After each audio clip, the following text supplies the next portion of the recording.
आणि छत्रपती संभाजीनगरचे लाडके पालकमंत्री सामाजिक न्याय मंत्री माननीय संजय शिरसाट साहेबांना विनंती करतो की पत्रकार बांधवांना मार्गदर्शन करावं.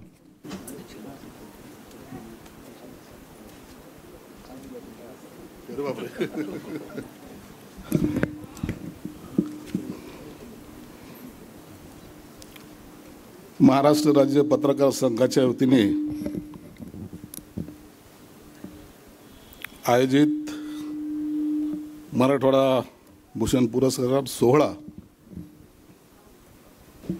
या कार्यक्रमाला उपस्थित जगद्गुरू स्वामी शांतिगिरी महाराज, आमदार संजय केनेकर, आमचे या आयुक्त जी श्रीकांत, अशोक वानखेडेजी, अश्विनीताई ढोके, भाजप शहराध्यक्ष किशोर शितोळेजी, शिवसेना तालुका प्रमुख हनुमान बोंडवे, अनिल सावंत, डॉक्टर छपराव ढोके, संजय भोकरे, गोविंद वाकडे, आमचे नावकरी अभिनेते योगेश शिरसाट, सरिताताई कौशिक, अतुल चव्हाण, सभागृहात उपस्थित सर्व मान्यवर, माझ्या आयुष्यात एवढा शांत सोहळा मी कधीच पाहिलेला नाही. विद्वान असला म्हणून हसू नये असं कधी तुम्हाला काही सांगितलं गेले का? कोणी कुणाशी बोलत नाही, भयानक शांततेमध्ये चाललेला हा सोहळा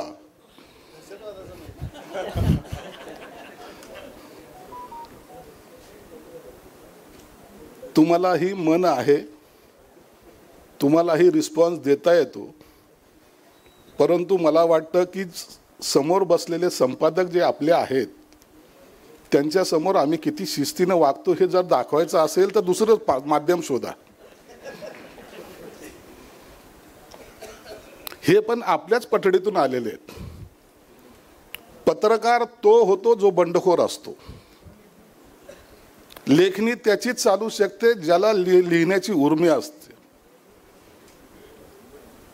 आणि आमच्या सारखे सुद्धा तेव्हाच बोलतात ज्याच्यावर अन्याय होतो आणि त्यातून जो उठतो तो आमच्यासारखा एखादा संजय असू शकतो. कौशिक मॅडम आमच्या सभागृहामध्ये 14 संजय आहेत. म्हणजे संजयंची आता एखादी युनियन करावी की काय असं माझ्या मनात आहे.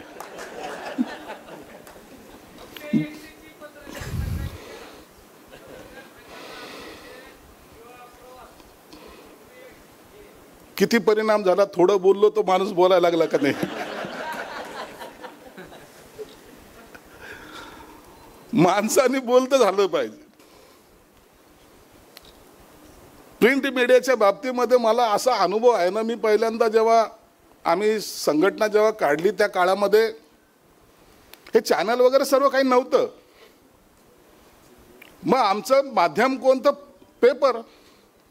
मग पेपरच्या असलेल्या पत्रकाराला कसं तरी जवळ करणं, आमची बातमी एखादी छोटंसं आंदोलन जर झालं तर ती आंदोलनाची बातमी पेपरमध्ये येऊ दे म्हणून विनवण्या करणं, स्वतःच बातमी लिहिणं, स्वतःच घेऊन जाऊन संपादकाच्या तिथपर्यंत जाणं आणि त्यांना देणं. मग कुठेतरी एखाद्या कॉलममध्ये आमची 2 कॉलमची बातमी यायची, मग त्याच्यामध्ये खाली असायचं की याला निवेदनामध्ये संजय शिरसाट. मग मी ते कात्रण काढायचो आणि त्याच्यावर असं अंडरलाईन करून ठेवायचो की आपलं नाव पेपरमध्ये आलं होतं. परंतु चांगले काही गोष्टी असतात, परंतु त्याच्यानंतर वाईटही काही गोष्टी घडतात. एखाद्या माणसाला प्रसिद्धी मिळाली, ती प्रसिद्धीच्या हवेपोटी मग तो जर काही करत बसला, एकदा बोंबलला, तर एक तर त्याचे चांगले परिणाम होऊ शकतात किंवा वाईटातले वाईटही होऊ शकतात. 1989 साली आम्ही संभाजीनगरमध्ये उठाव केला होता. काही आम्ही शिवसैनिकांनी काही मतभेद झाले होते आमच्या शिवसेनेमध्येच, आणि त्या काळामध्ये एक प्रकरण गाजत होतं.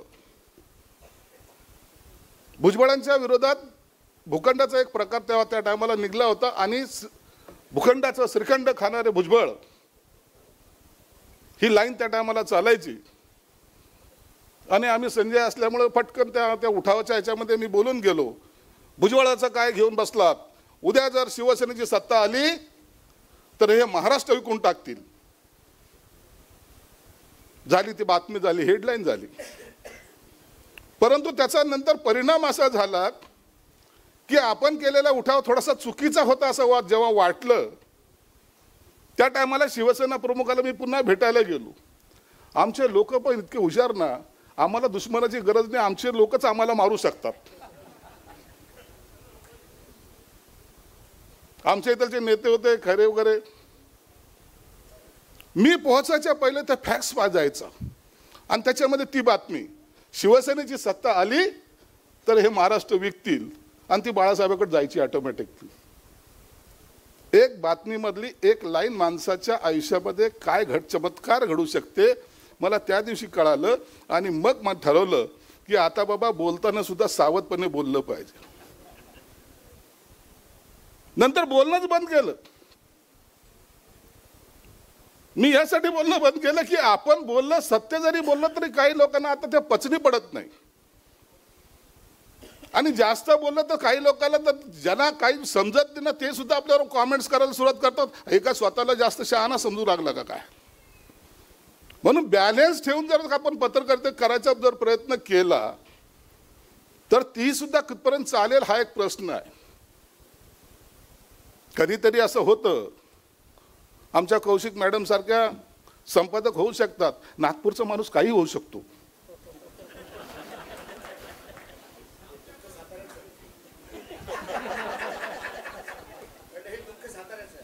हे दुःख सर्वांचं आहे. साताऱ्याला थोडंसं जास्त दुःख होत असेल तर आम्ही काही करू शकत नाही. परंतु ह्या सगळ्या गोष्टी जेव्हा आपल्या आयुष्यामध्ये येतात त्या टायमाला पत्रकाराकडे पाहण्याचा दृष्टिकोन, मी आता या उठावाच्या नंतर थोडंसं जास्त बोलायला लागलो, कारण की पहिले बोलायला बंदी होती. काही पत्रकाराला असते, तुम्ही काही बातमी लिहा, संपादकाच्या मनात आलं नाही याची बातमी घ्यायची नाही तर नाहीच घेत. वैतागून त्याला ते चॅनल सोडावं लागलं किंवा तो पेपर सोडावा लागला तरी हरकत नाही, परंतु त्याला मग अखेरला त्याचा पर्याय नसतो, तो गपचूप बसतो. आम्हाला अनेक वर्ष गपचूप बसावं लागलं, बोलता येत नव्हतं अशातला भाग नाही, परंतु ते उठावानंतर मी बोलायला लागलो. अशी अडचण होती साहेब आमची. वानखेडे साहेब, आम्ही जेव्हा बोलायचो ना, एखाद्या वेळा जर बोललं तर आम्हाला सेना भवन मधल्या असलेल्या तिथलच्या ज्याला पिऊन किंवा त्याला क्लरिकल जर काही काम करत असाल त्याचा फोन यायचा, वरिष्ठांचा नाही कुणाचा, आणि त्याचा फोन यायचा आणि सांगायचं की तुम्ही यानंतर कुणाच्या समोर बोलायचं नाही. का विचारायची हिंमत कधीच आमच्यात आली नाही.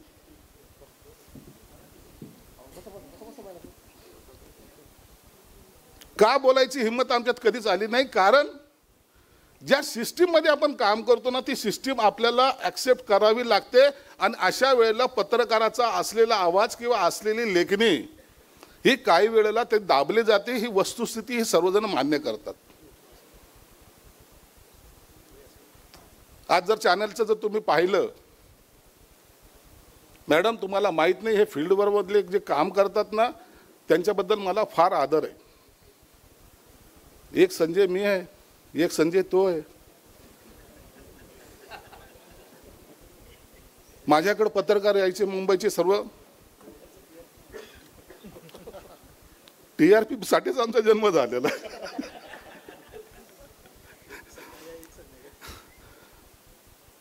माझ्याकडे पत्रकार यायचे, ते सगळे चॅनलवाले यायचे, त्यांना सांगायचे, मी त्यांना नवीन जे माझं कधीच लपलेलं नाही ते घर दिलं, दाखवलं. आणि जेव्हा पत्रकार आले त्या टायमाला त्यांना मी विचारलं, का रे बाबा तुम्ही सकाळी 9 वाजता त्या ठिकाणी जातात, भांडुपला का कुठं जातात, तुम्ही इतके 2-2 तास उभं राहतात, तेव्हा आम्ही काय सांगावं. वस्तुस्थिती सांगतोय, काही लोकांच्या अशा अडचणी असतात पण ते आपण संपादक किंवा हे सर्व लोक समजून घेत नाही की पत्रकाराचा त्रास सुद्धा काय. तर म्हणे साहेब आम्ही 2-2 तास उभं राहतो, जेव्हा समोरचा येईल ज्या टायमाला बोलल तो बोलला का पुन्हा बाईट. जर थोडा उशीर झाला तर चॅनल मधून ताबडतोब फोन येतो, तू कुठं झकमारी करतोस, तू होतास कुठं, आणखीन तुझी बातमी का नाही आली, म्हणून त्याला झापलं सुद्धा जातं. हे वस्तुस्थिती आहे. मग ते स्टँड सोडायचंच नाही. मग काही जरी झालं तर मी म्हणलं मग तुम्ही एवढ्या उन्हातानात उभा तर त्याला इलाज नाही. शेजारचा एक माणूस होता वयोवृद्ध, त्याने सांगितलं की माझ्या घरासमोर तुम्ही हे जे काही ग्रुपनी उभं राहतात ना हे मला आवडणार नाही, आणि त्यांनी त्या पत्रकाराला लिटरली हाकलायचा प्रयत्न केला. कौशिक मॅडमला ती माहिती ती घटना कुठलची ती. मग त्यांनी सांगितलं की साहेब आम्हाला चॅनलवाल्यांनी सांगतात आम्हाला ते बाईट घेणं गरजेचं आहे ना, आम्हाला ते घ्यावे लागते. त्या सदग्रस्ताला जेव्हा दया आली त्या टायमाला आता तो सदग्रस्त पाणी पण पाजतो, चहा पण पाजतो, नंतर तुमच्याकडे बातम्या येतात. मी या सर्व पत्रकारांना जवळ बोलवलं. माझ्याकडे मुंबईमधला आलेला कोणताही पत्रकार कधीही नाश्ता केल्याशिवाय वापस पाठवत नाही. मला माहित नाही सकाळी 7च्या शिफ्टला येताना तो घरून किती वाजता निघत असेल. हे समजून घेतलं पाहिजे ना. पत्रकारिता करताना त्याला त्याचं माइंड जे आहे ना ते कुठेतरी तुम्हाला आता सेट करावं लागेल की नाही लागेल. अहो म्हाडाचं घर लागलं तरी माझ्याकडे असे पत्रकार आले होते. मुंबईचं एक म्हाडाचं घर लागलं साहेब आयुष्यात पहिल्यांदा, परंतु घ्यायची दानत नाही. आता मी काय करू तर काय करू. काही लोकांनी मदत करून करून त्याला एक घर त्याचं कसं तरी 1 रूम किचनचं त्यांनी घ्यायचा प्रयत्न केला आहे. ही वस्तुस्थिती आहे. म्हणून पत्रकाराकडून अपेक्षा करताना पत्रकारांच्या बद्दलचं आपलं असलेलं महत्त्व, आपण त्याला काय देतोय हे सुद्धा जाणून घेतलं पाहिजे. आज आपण सन्मान करतोय. सन्मान मी पत्रकारांना मी जवळून पाहिलेलं आहे. असे मोठमोठ्याले पत्रकार पाहिलेले आहेत ज्यांच्या लेखणीचं एक लाईन जरी जर सुरू झाली तर महाराष्ट्रामध्ये त्या लाईनचं काहीतरी अर्थ काढला जायचा. आताही पत्रकार आहेत, परंतु पत्रकाराकडे पाहण्याचा दृष्टिकोन थोडासा बदलत चाललेला आहे. ही वस्तुस्थिती आहे. पत्रकार आता मी काय परिसंवाद तुमचा ऐकत होतो. मुळात पत्रकार आहे का तो जाहिरातदार आहे कळतच नाही. पत्रकार सुद्धा सांगतात, मग ते कोणताही प्रिंट मीडियावाला असो की चॅनलवाला असो, ते म्हणतात साहेब काही जरी असलं ना ही जबाबदारी चॅनलनी असेल की पेपरवाल्यांनी आमच्यावर देतात आणि आमच्याकडून जाहिरात त्यांना मिळवून द्यावी लागते. नसता आमचा सुद्धा तिथलचा असलेला रॅपो हा कमी होतो. मी सर्व मान्यवराला सांगेल तुम्ही एकदा एक भूमिका ठरवा. तुम्हाला काय पाहिजे काय ते एकदा ठरवून घ्या एकदा, आणि त्याच्यासाठी भांडताना तुम्ही पुढे या, आम्ही तुमच्या बरोबर राहू. त्याची चिंता करू नका. या आज इथं तुम्ही अधिवेशन घेतलंय, तुम्ही महाराष्ट्राचं इथं सदन बनवा. मी जागा द्यायचं काम माझं आहे, मी देतो तुम्हाला जागा. आमचा श्रीकांत आयुक्त आहे, आताही सांगितलं देऊन टाकेल, पण ते काही लोकांना टोचतं. पालकमंत्र्यांनी त्यांच्या अधिकाराचा गैरवापर करून जागा द्यायला कबूल केलं. असं नको व्हायला बातमी. म्हणजे तुमच्या बाबतीत झालं तर चालतं. काय काय झालं बरं. आज आमचे शांतिगिरी महाराज थोडे मौनमध्ये आहेत, म्हणून मला बिंदास बोलायचं सहाय्यक आहे. महाराजांनी आज सुद्धा राजकारण जवळून पाहिलेलं आहे कसं असतं ते. महाराज आपण यांना सर्व द्यायचा प्रयत्न करतो का नाही, आणि जेव्हा एखादी गोष्ट द्यायची असते त्या टायमाला मागं पुढं पाहायचं नसतं. काय होईल एखादा निर्णय घ्यायची शक्ती असली पाहिजे तुमच्यामध्ये. चूक की बरोबर नंतर ठरेल ना. आम्ही जेव्हा उठाव केला तर हे सर्व मान्यवर झालं, यांचं राजकारण संपलंच म्हणत होते. कोणीतरी तुम्ही आमच्या बरोबर होते का? नाही. अब तो इनका बँड बज गया. परंतु एक निर्णय हे महाराष्ट्राला दुसरी दिशा सुद्धा देऊन गेलं, हे तर तुम्ही कधीतरी मान्य करा. आमच्या हिमतीला कधीतरी दाद द्या ना.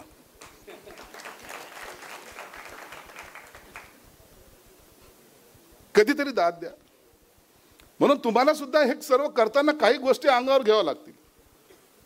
पत्रकार म्हणून एक बातमी देणं हा तुमचं काम नाहीये. बातमीपुरता जो मर्यादित राहील तो पत्रकार नाही. बातमीच्या व्यतिरिक्त काय देऊ शकतो त्याला पत्रकार म्हणतात. याचा अर्थ असा नाही वो देखो काहीतरी असतात ना हिंदी चॅनलमध्ये, देखो इस दरिंदे को, असं ते काय असतं ना, तसातलं काही पत्रकारिता करू नका. एक समाजानं दिलेली हातात तुमच्या जी लेखणी आहे, जे तुमच्याकडे असलेले कौशल्य आहे, तुमच्याकडे असलेली ताकद आहे, या ताकदीचा वापर हा पॉझिटिव्हली केला पाहिजे. काही वेळेला होतं एखादा पत्रकार म्हणतो नाही यार इसकी बजानी की है. अरे तेरी बजानी उसकी बजाने से तेरे को क्या फायदा है. नाही मनाला शांती लागते. अरे तुझ्या शांतीसाठी एखाद्याचं घर का बरबाद करतोस तू. काही नाही. हेडलाईन बनली पाहिजे. उगाच हेडलाईन बनवायच्या भानगडीत पडू नका. पत्रकारिता आता तशी राहिलेली नाही. आमच्या काळामध्ये आम्ही पाहायचो पेपरचं फ्रंट पेज जे असायचं त्यात नॅशनल न्यूज असायच्या. हेडलाईन ही पहिला जो हेडलाईन असायची ती नॅशनल न्यूजची असायची. त्यामध्ये दुसऱ्या कोणत्याही जाहिराती नसायच्या. थर्ड पेजवर अग्रलेख संपादकाचा असायचा. आता फ्रंट पेजवर क्लासेसच्या लोकांच्या जाहिराती असतात आणि थर्ड पेजवर पेज सुरू होतं. ही वस्तुस्थिती आहे की नाही आहे? बदललो का नाही बदललो आपण? क्लासेसच्या जाहिरातीला मुखपत्राचं फ्रंट पेज मिळतं आणि नॅशनल न्यूजला थर्ड पेज मिळतं. ही वस्तुस्थिती आता कालानुसार बदलत चाललेली आहे. आणि त्याच्यामध्ये तुमच्यासारखे पत्रकार आज जेव्हा काम करतात त्या टायमाला खरं मला कौतुक करावंसं वाटतं की तुम्ही इतके हिमतीने काम कसे करता. पत्रकार म्हणून काम करताना काय काय सहन करावं लागतं हे फील्डवर काम करणाऱ्या पत्रकाराला माहिती आहे. म्हणून तुम्हाला मी अभिनंदन तर तुमचं करतो. अरे एक अध्यक्ष काल त्याचा भाऊ वारला, आज तुमच्यामध्ये तो सामील होतोय. एकीकडे दुःख आहे, एकीकडे तुमचा साथ आहे. काय भावना असेल त्याच्या मनामध्ये घुटत असतील. आणि हे असं ध्येय घेऊन जो माणूस पुढे जातो ना त्याला आपल्या सर्वांनी साथ दिली पाहिजे. हे आपलं काम आहे. याच्याच बद्दल नाही, अनेकांच्या बद्दल. कधीतरी कुणाच्या दुःखात जाणं, कधीतरी कुणी काय असेल त्याच्या सुखदुःखात सहभागी होणं. हे कुटुंब, पत्रकारचं कुटुंब हे असं इतकं मोठं कुटुंब आहे. महाराजांचं तरी ठीक आहे, त्यांचे शिष्य कमी असतील, परंतु हे जे आहेत ना हे मोबाईलपेक्षा फास्ट चालणारं तुम्ही लोक आहात. ते व्हॉट्सअप ग्रुप वगैरे असतं ना त्याच्यापेक्षा फास्ट तुम्ही लोकांपर्यंत पोहोचतात. म्हणून तुमच्या शब्दाला किंमत आहे आणि त्या किमतीला तेवढं महत्त्व असलं पाहिजे. संजय शिरसाट काय बोलला ह्याच्यापेक्षा संजय शिरसाट कसं काय नेमकं त्याच्यात काय आहे तर तुम्ही बातमी काढा ना. नसता संजय शिरसाट बजा देव सारे. असं न करता एखाद्याचं आयुष्याशी खेळण्यापेक्षा एखाद्याचं आयुष्य चांगलं करण्यासाठी जर आपली कलम जर त्या ठिकाणी वापरली तर मला वाटतं त्याच्यापेक्षा आनंद दुसरा कोणता नसणार आहे. तुम्ही क्रांती घडवणारे जसे लोक आहात, तसा समाज घडवणारे जसे लोक आहात, त्याच पद्धतीने या समाजातला एक घटक म्हणून तुम्ही त्या प्रवाहामध्ये चालणारे सुद्धा एक घटक आहात. म्हणून त्यांच्या प्रवाहाबरोबर चालताना आपण सुद्धा काय आपण देणे आहोत. समाजाचं देणं फक्त पुढाऱ्यांचंच असतं असतलं भाग नाही, तर समाजामधला हा जो पत्रकार आहे या पत्रकाराचं सुद्धा सगळ्यात मोठं देणं आहे. हा दिशा देतो. आजकाल चौथा स्तंभ म्हणतात, परंतु तो कितपर्यंत आता मजबूत आहे, त्याला किती वाळवी लागली हे सुद्धा पाहावं लागेल. कोणते चॅनल कुणी घेतलेत, कोणत्या चॅनलची भूमिका काय आहे हे आता पत्रकार ठरवत नाही तर मालक ठरवत असतो.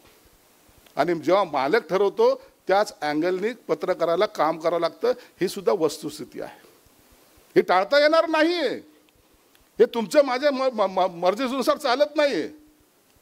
माझा TRP किती असला पाहिजे हे ठरवणारा मी मालक आहे आणि तो TRP वाढवायचं काम तुमचं आहे.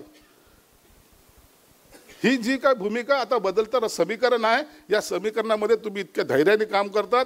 मला कौतुक वाटतं. राजकारणात सुद्धा असं होत नाही. आम्हाला तरी बोलायला थोडी संधी आहे, तुम्हाला तर बोलायची सुद्धा संधी नाही. म्हणून किती शांत बसलेले आहात तुम्ही. हे तुमचं दुःख फक्त मी मांडायचा प्रयत्न केलो. संपादक किती ऐकतील मला माहीत नाही, परंतु तुमच्या मनातल्या भावना मला वाटतं मी जे मांडले तशाच असाव्यात असं माझं मत आहे. म्हणून आजच्या या कार्यक्रमाला माझ्यासारख्याला बोलून बंडखोर म्हणा, वादग्रस्त म्हणा, बदनाम हो लेकिन नाम हो,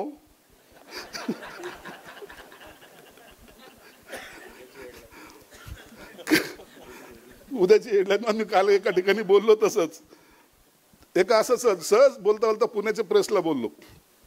राजकारणामध्ये सर्वजण सगळं एक असलं पाहिजे, एक नातं आपण टिकलं पाहिजे. मला जर उद्या उद्धव ठाकरेंनी जर बोलवलं तर मी जाईल.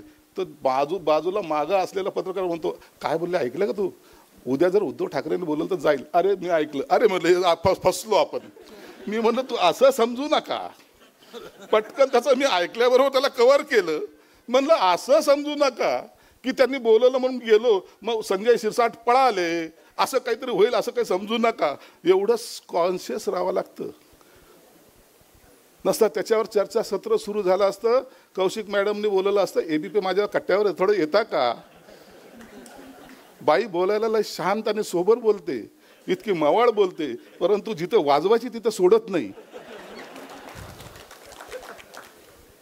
चॅनलमध्ये मी आता आजकाल 2-3 चॅनल पाहतो ना, तर त्या चॅनलमधल्या महिला, तुम्हाला हात जोडून विनंती, एवढी बी आमची काढत जाऊ नका हो.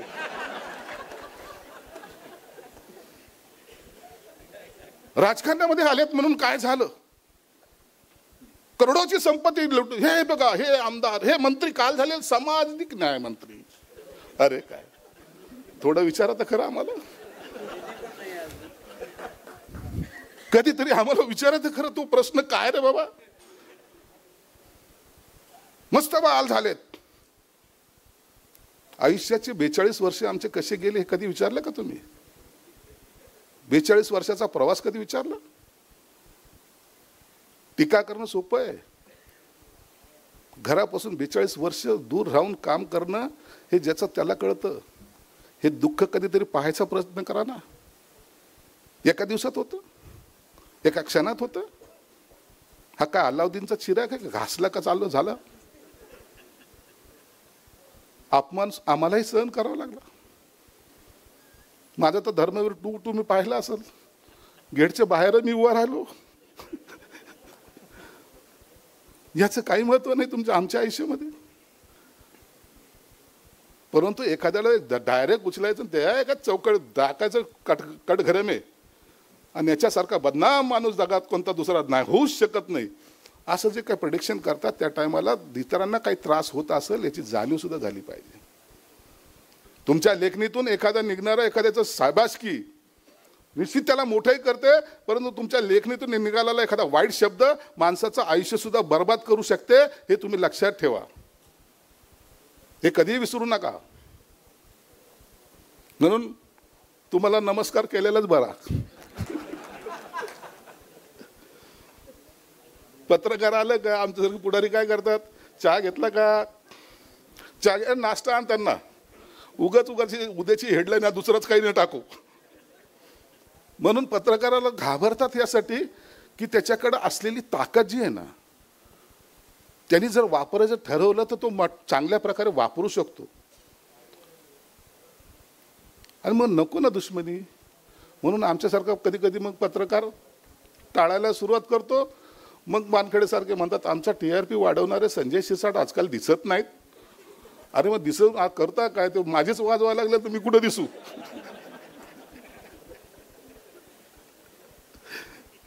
म्हणून हे काळानुसार सगळं चालत असतं. तुम्ही सुद्धा हिंमत हारू नका. तुमच्यासाठी करायला माझ्याकडे सुद्धा जे काही अधिकार असतील, आणि मला थोडंसं माझा स्वभाव असल्यामुळं, माझा स्वभाव तसा असल्यामुळं एक बंडखोर प्रतिमा जरी असली तरी मी त्याला घाबरत नाही.